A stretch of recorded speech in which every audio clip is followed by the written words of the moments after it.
ભારતનો આધુનિક ઇતિહાસ.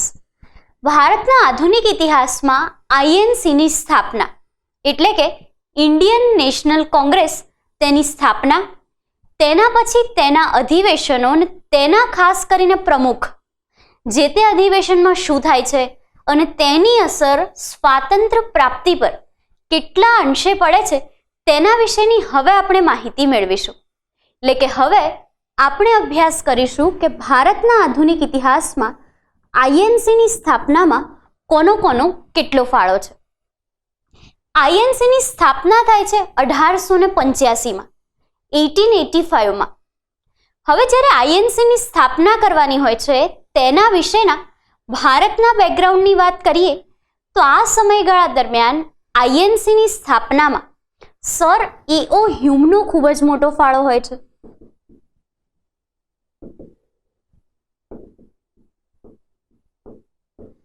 Sir E.O. હ્યુમ એ તે સમયના, જેને કહી શકાય કે બ્રિટિશ પાર્લામેન્ટરી હોય છે, તેમના દ્વારા જે નિયુક્ત કરવામાં આવતા, જેને વાઇસરોયની પ્રેસિડેન્સી આપણે કહેતા, વાઇસરોય પ્રેસિડેન્સીમાં ગૃહ મંત્રાલયના અંગત સેક્રેટરી તરીકે કાર્યરત હોય છે. હવે જ્યારે E.O. હ્યુમનો તેમનો સમયગાળો પૂર્ણ થાય છે ત્યારે તે એક નિવૃત્ત અધિકારી તરીકે ફ્રી હોય છે.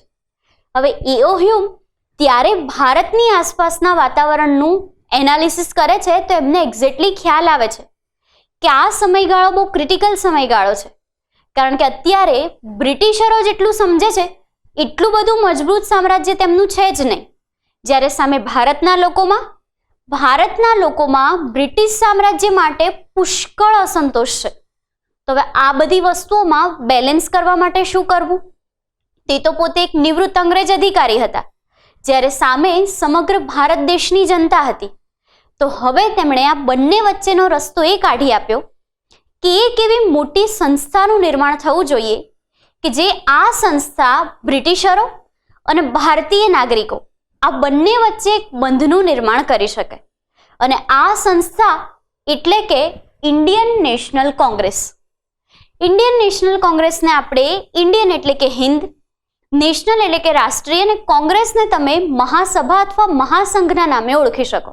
એટલે કે હિન્દી રાષ્ટ્રીય મહાસભા, જેને ઇંગ્લિશમાં કહેવામાં આવે છે આઈએનસી, ઇન્ડિયન નેશનલ કોંગ્રેસ.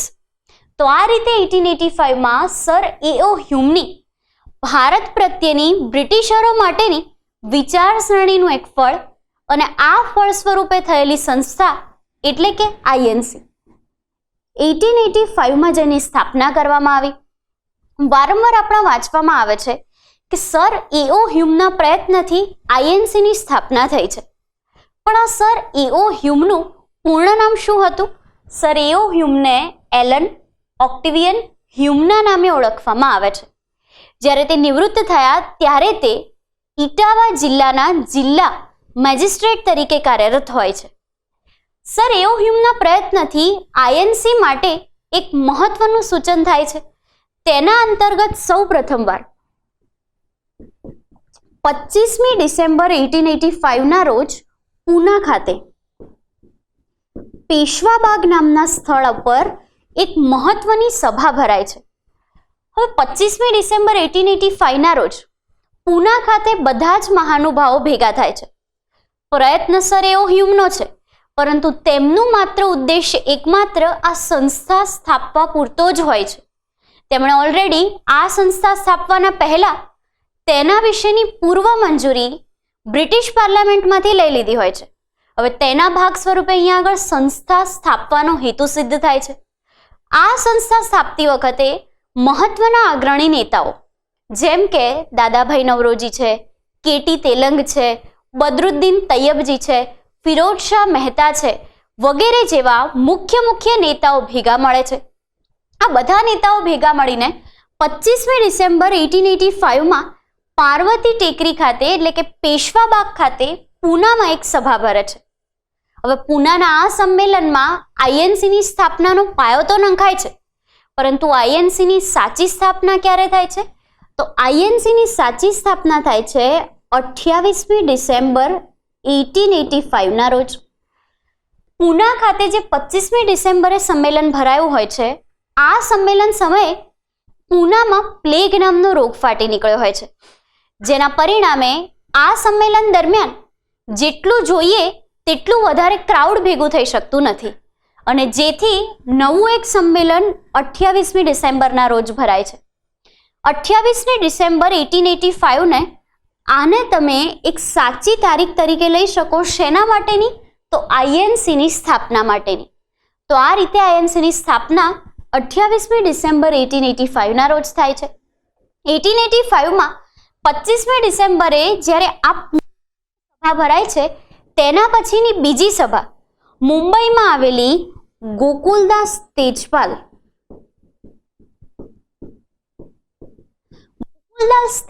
નામની જે સંસ્કૃત શાળા હોય છે તે ખાતે ભરાય છે. હવે આ શાળા ખાતે જે સભા ભરાય છે તેમાં આઈએનસીની સ્થાપના તો થાય છે, પરંતુ તેનું પ્રથમ સંમેલન પણ યોજાય છે. આ રીતે આઈએનસીના ઘણા બધા સંમેલનો દર વર્ષે યોજાવાના છે, કારણ કે 1885માં એની સ્થાપના થઈ, તો આ રીતે તેનું પ્રથમ સંમેલન ક્યારે યોજાશે? 1885માં. હવે આ જે પ્રથમ સંમેલન હોય છે, પ્રથમ સંમેલનમાં તો હજી સ્થાપના જ થઈ છે, તેના પરિણામે જેટલું જોઈએ તેટલો રિસ્પોન્સ પબ્લિકનો પણ નથી મળી રહેતો, સામે એટલા બધા નેતાઓનો પણ રિસ્પોન્સ નથી મળી રહેતો. તેના ભાગ સ્વરૂપે પહેલું અધિવેશન 1885માં મુંબઈ ખાતે ભરાય છે. મુંબઈ ખાતે ભરાયેલા આ પ્રથમ અધિવેશનના અધ્યક્ષ તરીકે તે સમયે બંગાળના લોકપ્રિય નેતા વ્યોમેશચંદ્ર બેનર્જીને બનાવવામાં આવે છે. અહીંયા આગળ આપણે નેતા કહેવું કદાચ અનુચિત રહેશે, પણ જે વ્યોમેશચંદ્ર બેનર્જી છે તે બંગાળના પ્રખ્યાત એડવોકેટ તો ખરા જ. એટલે કે પોતાની જાણકારીની દ્રષ્ટિએ તેઓ 1885ના આઈએનસીના પ્રથમ સંમેલનમાં અધ્યક્ષપદ હાસિલ કરે છે. આપણને વારંવાર આવા પ્રશ્નો પૂછાતા હોય છે કે પ્રથમ સંમેલન ક્યાં ભરાયું હતું, દ્વિતીય સંમેલન ક્યાં ભરાયું હતું, તૃતીય સંમેલન ક્યાં ભરાયું હતું. આપણે અમુક યાદ રાખવાના સંમેલનો છે. 1885 બાદ 1886માં દ્વિતીય સંમેલન ભરવામાં આવે છે કોલકાતા ખાતે. હવે જે કોલકાતામાં આ સંમેલન ભરાય છે તેમાં ગુજરાત માટે એક મહત્વની ઘટના, કારણ કે ગુજરાતમાં પારસી એવા સમાજ સુધારક અને ગુજરાતના લોકપ્રિય અગ્રણી નેતા એટલે કે દાદાભાઈ નવરોજી દ્વિતીય સંમેલન ભરાય છે. દ્વિતીય સંમેલનનું અધ્યક્ષપદ દાદાભાઈ નવરોજીને આપવામાં આવે છે. તો આ રીતે દ્વિતીય સંમેલન કલકત્તા ખાતે દાદાભાઈ નવરોજીના અધ્યક્ષ સ્થાને. તૃતીય સંમેલન જે ભરાય છે આ સંમેલન 1887માં 1887માં મદ્રાસ ખાતે ભરવામાં આવે છે અને આ સંમેલન જે હોય છે તેના અધ્યક્ષ સ્થાને બદરુદ્દીન તૈયબજીને રાખવામાં આવે છે. અને આ સંમેલન એટલા માટે એક્ઝામની દ્રષ્ટિએ મહત્વનું છે કારણ કે આઈએનસીના કયા સંમેલનમાં અથવા તો આઈએનસીમાં કઈ જગ્યાએ યોજાયેલા સંમેલનમાં પ્રથમ અધ્યક્ષ તરીકે મુસ્લિમ કોઈ વ્યક્તિને રખાયા હતા. તો એ આવશે આઈએનસીનું ત્રીજું સંમેલન, કારણ કે 85, 86 અને 87 જેમાં ત્રીજા સંમેલનમાં જે પોતે મદ્રાસ ખાતે ભરાયું અને તેના અધ્યક્ષ સ્થાને તેણે બદરુદ્દીન તૈયબજીને ચૂઝ કર્યા હોય છે. તો આ રીતે આ ત્રણ સંમેલનો આપણા માટે પરીક્ષાની દ્રષ્ટિએ બહુ જ મહત્વના છે. ચોથું સંમેલન ખાસ કરીને ભરાય છે અલ્હાબાદ ખાતે. પાંચમા સંમેલનની વાત કરીએ તો પાંચમું સંમેલન ફરીથી મુંબઈ ખાતે ભરાય છે. છઠ્ઠું સંમેલન કલકત્તા ખાતે ભરાય છે. તેવી જ રીતે આ સંમેલનોનો દોર આગળ ચાલતો રહે છે. અમુક સંમેલનો એટલા બધા મહત્વના હોય છે કે આ સંમેલનમાં શું થયું તે પણ આપણને પૂછે છે. પણ હાલ પૂરતું આપણે આઈએનસીની સ્થાપના તરફ જોઈએ તો મૂળ આપણને પ્રશ્ન અહીંયા એ થવો જોઈએ કે આઈએનસીની સ્થાપના શા માટે થઈ. હવે ડોક્ટર એઓ હ્યુમ આ સંસ્થાનો પાયો તો નાખે છે, તેમના પ્રયત્નોથી સૌ કોઈ ભેગા થાય છે અને આ બધા ભેગા મળીને આઈએનસીની સ્થાપનાને વધાવી તો લે છે, પણ આના પાછળ એઓ હ્યુમનું શું વિચારસરણી હતી? એઓ હ્યુમ માત્ર એટલું જ વિચારતા હતા કે બ્રિટિશ શાસનના પાયા જે દેખાય છે એટલા મજબૂત નથી, તે હવે ડગમગે નહીં, તેના પરિણામે આઈએનસીની સ્થાપના કરીએ. જ્યારે તેની સામે ભારતીયોએ આ સંસ્થાને એટલા માટે વધાવી લીધી કારણ કે અત્યાર સુધી ભારતમાં જેટલા સુધારા થવા જોઈએ તેટલા નહોતા થયા. વિકાસ બ્રિટનની કમ્પેરિઝનમાં ભારતમાં સાવ ઓછો હતો. અંગ્રેજો ભારતીયોનું પુષ્કળ શોષણ કરતા. જે આપણે અગાઉ જોઈ ગયા છીએ એવી જ અંગ્રેજોની દમનકારી નીતિનો શિકાર ભારત ન થાય અને આ ભારત શિકાર ન થાય તેના માટેના અમુક ઠરાવો પસાર કરવા, ઠરાવોનું નિર્માણ કરવા અને ભારતના અગ્રણી નેતાઓ આ બધાને ભેગા કરવા માટે આઈએનસીની સ્થાપના થઈ હતી. હવે આમાં થાય છે તો એવું જ, આઈએનસીમાં વ્યોમેશચંદ્ર બેનર્જી, દાદાભાઈ નવરોજી, બદરુદ્દીન તૈયબજી વગેરે જેવા મહાનુભાવોના અધ્યક્ષ સ્થાને આ બધી સભાઓ તો ભરાય છે. પ્રથમ સભાની વાત કરીએ તો પ્રથમ સભામાં જોઈએ તેટલો રિસ્પોન્સ નહોતો. તેમ છતાં આ સભામાં 9 જેટલા ઠરાવો પસાર કરવામાં આવ્યા. બીજી સભામાં આપણે જોઈએ તો 400 જેટલા લોકોએ ભાગ લીધો. ત્રીજી સભામાં 607 જેટલા લોકોએ ભાગ લીધો. એટલે સમયાંતરે આ સભામાં કે પછી આ નેશનલ કોંગ્રેસમાં પબ્લિક ધીમે ધીમે વધતી જતી, પબ્લિક રિસ્પોન્સ ધીમે ધીમે વધતો જતો, પણ આના સ્થાને રિઝલ્ટ શું આવતું? 0. જે પહેલા આઈએનસીની સ્થાપના પહેલાનું બ્રિટિશ મંડળ જેવું હતું એઝ ઇટ ઇઝ આઈએનસીની સ્થાપના પછી પણ આવું ના આવું જ રહેવા માંડ્યું. આઈએનસીની સ્થાપના જ્યારે થઈ ત્યારે તેમાં પ્રયત્નશીલ વ્યક્તિ કે તેના મહાન સ્થાપક તરીકે આપણે એઓ હ્યુમને લઈ શકીએ. હવે આ એઓ હ્યુમ જ્યારે આઈએનસીની સ્થાપના કરે છે ત્યારે આજીવન મહામંત્રી પદ, ઇન્ડિયન નેશનલ કોંગ્રેસમાં આજીવન મહામંત્રી પદે કોને રખાયા? તો સર એઓ હ્યુમને રાખવામાં આવ્યા. પણ હવે આ જગ્યાએ થાય છે એવું કે આઈએનસીમાં જેટલા પણ તેની સંમેલનોમાં, તેની સભાઓમાં તેના અધ્યક્ષો દ્વારા, લોકો દ્વારા ઠરાવો થાય છે. આ ઠરાવો સરકારને અપાય છે, આવેદનો સરકારને અપાય છે, પણ સામે બ્રિટિશ સરકાર કે જે ભારતમાં તે સમયે કેન્દ્ર સ્થાને હતી તેના પર તો કોઈ જ અસર થતી નથી. અને તેના ભાગ સ્વરૂપે હવે આ જે આઈએનસીની સ્થાપના થયેલી, જેના સંમેલનો શાંતિપૂર્ણ હતા, તે એક નવું સ્વરૂપ ધારણ કરવાના મૂડમાં હોય છે. અને ખરેખર આવું જ થવું જોઈએ, કારણ કે જે શાંતિપૂર્ણ લડત છે, જેને આપણે બંધારણીય લડત કહી શકીએ, આવેદનપત્ર આપવું, લખીને અમુક પ્રોબ્લેમ્સ આપવા, પણ તેના પર એક્શન શું લેવાય છે? 0. એક્શનના સામે કોઈ જ રિએક્શન ન આવતા તે સમયે એઓ હ્યુમ દ્વારા પણ એવું સજેસ્ટ કરાય છે, તે સમયે તેઓ મહામંત્રી પદ છોડવા માટે પણ તૈયાર થઈ જાય છે. અને તેમના દ્વારા પણ એવું સજેસ્ટ કરાય છે કે જે આપણી પદ્ધતિ છે કે બ્રિટિશ શાસનની પદ્ધતિને અનુસરીને, તેમને અનુસરીને આપણે કાર્ય કરવાનું, તે પદ્ધતિમાં હવે બદલાવની જરૂરિયાત છે. અને આ જ અરસામાં 1887 પછીનું એક મહત્વનું સંમેલન તરીકે 1904, 1905 અને 1907નું સંમેલન થઈ જાય છે. 1904ના સંમેલનની વાત કરીએ તો 1904નું સંમેલન ભરાય છે મુંબઈ ખાતે. અત્યાર સુધી 1903 સુધી જેટલા પણ સંમેલનો ભરાયા એ બધા જ સંમેલનો શાંતિપૂર્ણ હતા. એટલે કે આ ઇન્ડિયન નેશનલ કોંગ્રેસની સ્થાપના, તેના સંમેલનો, તેના અધ્યક્ષ અને તેની પ્રગતિ કે તેની પ્રક્રિયાને દર્શાવતું એક પ્રાથમિક તબક્કો આપણે જોઈ શકીએ. પણ હવે આ જ તબક્કા પછી દ્વિતીય તબક્કાની વાત કરીએ તો 1904માં મુંબઈ ખાતે ભરાય છે, 1905માં બનારસ ખાતે ભરાય છે અને 1907માં ભરાય છે સુરત ખાતે. હવે અહીંયા આગળ 1905 એટલે તરત જ આપણને મગજમાં સ્ટ્રાઇક થાય કે 1905માં ઇતિહાસમાં શું થયું હતું? બંગભંગના ભાગલા પડ્યા હતા. એટલે કે બંગ આંદોલનની શરૂઆત થઈ હતી. અને આ બંગ આંદોલનની શરૂઆત એટલા માટે થઈ હતી કારણ કે બંગાળને 2 ભાગોમાં વિભાજિત કરી દીધું હતું. તે સમયે ઓડિશા, બિહાર અને બંગાળ એક બહુ જ મોટો પ્રાંત ગણાતો હતો. પણ હવે આ પ્રાંતને અલગ કરી દીધો, તેમાંથી ઓડિશા અને બિહારને સ્વતંત્ર સ્થાન આપી દીધું. જ્યારે તેની સામે પૂર્વનું જે બંગાળ હતું, પૂર્વના બંગાળને પૂર્વ બંગાળ તરીકે અલગ સ્થાપિત કર્યું. અને તેના ભાગ સ્વરૂપે આ બંગના ભાગલાથી બંગ આંદોલનની શરૂઆત થઈ ગઈ. એટલે હવે 1905નું જે આ સંમેલન હશે એ થોડુંક અન્ય સંમેલનોની કમ્પેરિઝનમાં ક્રાંતિકારી હશે. એટલે કે હવે 1905ના સંમેલનથી એક મુખ્ય બાબત આપણે એ ગણી શકીએ કે એક નવો માર્ગ આઈએનસીને મળી જાય છે. પણ આ નવો માર્ગ આગામી સમયમાં 2 ભાગોમાં વિભાજિત થવાનો છે. અને આ 2 ભાગો અન્ય કોઈ નહીં પરંતુ 1907ના સુરત સંમેલનમાં નક્કી થયા પ્રમાણેના જહાલવાદ અને મવાળવાદ, આ બે પ્રકારના ભાગમાં તે વિભાજિત થાય છે.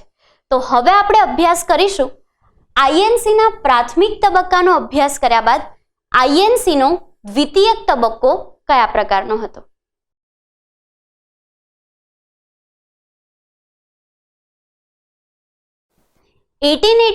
માં સર એલન ઓક્ટેવિયમ હ્યુમના પ્રયત્નો દ્વારા આઈએનસી એટલે કે ઇન્ડિયન નેશનલ કોંગ્રેસની સ્થાપના થાય છે.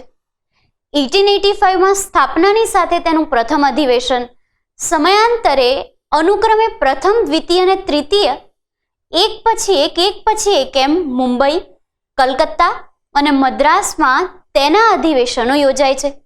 સમયાંતરે અલ્હાબાદ છે, બનારસ છે, નાગપુર છે વગેરે જગ્યાઓએ પણ ઇન્ડિયન નેશનલ કોંગ્રેસના અધિવેશનો યોજાય છે. પણ હવે આ આઈએનસીની સ્થાપના પાછળનો મૂળ હેતુ શું હતો? તો ભારતની ગરીબી દૂર થાય, ભારતીય અને બ્રિટિશરો આ બંને વચ્ચે જે ભેદભાવની રેખા હતી એ રેખાનું હનન થાય, ભારતીયોને સારી જગ્યાએ નોકરીઓ મળે, તે લોકોને પોતાના બધા જ હકો પ્રાપ્ત થાય, ભારતમાં વિકાસ થઈ શકે, આવા બધા હેતુસર આઈએનસીની સ્થાપના થઈ હતી. હવે પ્રથમ અધિવેશનની વાત કરીએ તો પ્રથમ અધિવેશનમાં તો 9 જેટલા ઠરાવો પાસ થયા. પણ અંતે શું થાય છે? આઈએનસીની સ્થાપના પછી એક તેના અધિવેશનો યોજાય છે, પણ રિઝલ્ટ સ્વરૂપે આપણને પહેલાના જેવી જ પરિસ્થિતિ પ્રાપ્ત થાય છે, જેના પરિણામે એક વખત 1905માં એક સૌથી મોટું ઉદાહરણ પૂરું પડાય છે અને તે છે બંગનું ભંગ એટલે કે બંગાળના ભાગલા. બંગના આંદોલનનો મુખ્ય સ્ત્રોત એટલે કે બંગાળનું વિભાજન 1905માં લોર્ડ કર્ઝને કર્યું. હવે જ્યારે બંગાળનું વિભાજન થાય છે તેની આસપાસના અધિવેશનોમાં પણ માત્ર ને માત્ર ઠરાવો જ પસાર કરવામાં આવે છે. હિન્દ ધારાસભા ધારો જેમ કે 1892 તેના અનુસાર કહેવામાં આવેલી અનેક વાતોનું વિખંડન થાય છે. હવે અંતે શું થશે તો આઈએનસીમાં પ્રાથમિક તબક્કો જે આપણે જોયો, આ પ્રાથમિક તબક્કો 1885 to 1905 વચ્ચેનો કહી શકાય. 85 થી લઈને 1905 સુધીનો જે આ તબક્કો છે, આ પ્રાથમિક તબક્કામાં સામાન્ય રીતે પહેલાના જેવી જ પ્રોસેસ કે જે બંધારણીય અને લોકશાહી દરજ્જાને ન્યાય આપતી હતી. સામાન્ય રીતે આ લોકો શું કરતા તો પેપર અને પેન પર વધારે આધારિત રહેતા.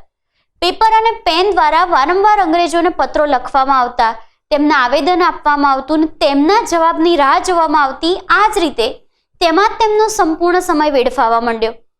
તેના લીધે શરૂઆતમાં તો દેશ તરફથી આઈએનસીને ખૂબ જ માન સન્માન મળેલું.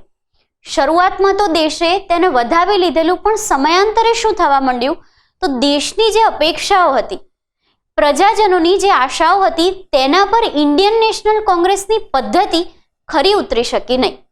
અને તેના ભાગ સ્વરૂપે 1907ના સુરતના અધિવેશનથી ઇન્ડિયન નેશનલ કોંગ્રેસના બે ભાગ પડી ગયા. એક ભાગ હતો મવાળવાદ અને બીજો ભાગ હતો જહાલવાદ. સ્પેસિફિક આપણે મવાળવાદ અને જહાલવાદને અહીંયા એટલા માટે અલગ કરીશું કારણ કે 1907ના અધિવેશન પછીથી જે આ બે ભાગ પડ્યા તેની પદ્ધતિ અને લડવા માટેની લડત આ બંનેમાં આસમાન જમીનનો ફેર છે. મવાળવાદની આપણે વાત કરીએ તો મવાળવાદી નેતાઓ કયા? સૌથી પહેલા તો મવાળવાદી નેતાઓમાં સુરેન્દ્રનાથ બેનર્જી, વ્યોમેશચંદ્ર બેનર્જી, દાદાભાઈ નવરોજી, સર દિનશા વાછા, ગોપાલ કૃષ્ણ ગોખલે વગેરે જેવા મહત્વના નેતાઓ મવાળવાદથી બિલોંગ કરતા. જ્યારે સામે જહાલવાદની આપણે વાત કરીએ તો જહાલવાદમાં લાલ, બાલ અને પાલ, જેને અનુક્રમે કહેવામાં આવશે લાલા લજપતરાય, બાલ ગંગાધર તિલક કે જેને આપણે લોકમાન્ય તિલકના નામે ઓળખીએ છીએ, અને બિપિનચંદ્ર પાલ. જહાલવાદની આપણે પછી વાત કરીએ, પહેલા મવાળવાદ વિશે સાંભળીએ તો મવાળવાદનો મૂળ હેતુ એ જ હતો કે જે પૂર્વ નેતાઓ, આ બધા જ નેતાઓને આપણે જોઈએ તો આપણને એક્ઝેક્ટલી ખ્યાલ આવે કે જ્યારે શરૂઆતમાં આઈએનસીની સ્થાપના કરી હતી, તેનો પાયો નાખ્યો હતો. તે સમયે જે બધા હાજર હતા, જે નેતાઓ અગ્રણી નેતા ગણાતા, લોકપ્રિય નેતા ગણાતા, તે જ બધા મવાળવાદને બિલોંગ કરતા. આ બધા સામાન્ય રીતે બંધારણીય લડત આપતા, અંગ્રેજો સાથે બંધારણીય અને લોકશાહીની લડત આપતા, જ્યારે તેમના સામે કોઈ પણ ઉગ્ર પ્રવૃત્તિનું ચયન ન કરતા. જ્યારે તેની સામે જહાલવાદના નેતાઓમાં લાલા લજપતરાય છે, બાલ ગંગાધર તિલક છે અને બિપિનચંદ્ર પાલ છે. આ જે 3 ખાસ નેતા હતા, જેને ત્રિપુટી કહેવામાં આવતી, તો આ ત્રિપુટી જહાલવાદ સાથે સંકળાયેલી હતી. આ જે ત્રિપુટી જહાલવાદ સાથે સંકળાયેલી, તેમનું મૂળ હેતુ શું? તો ભારતીય જનતાને ન્યાય અપાવવાનો જ. ભારતમાં આઈએનસી પ્રત્યે તો અસંતોષ જાગ્યો જ હતો.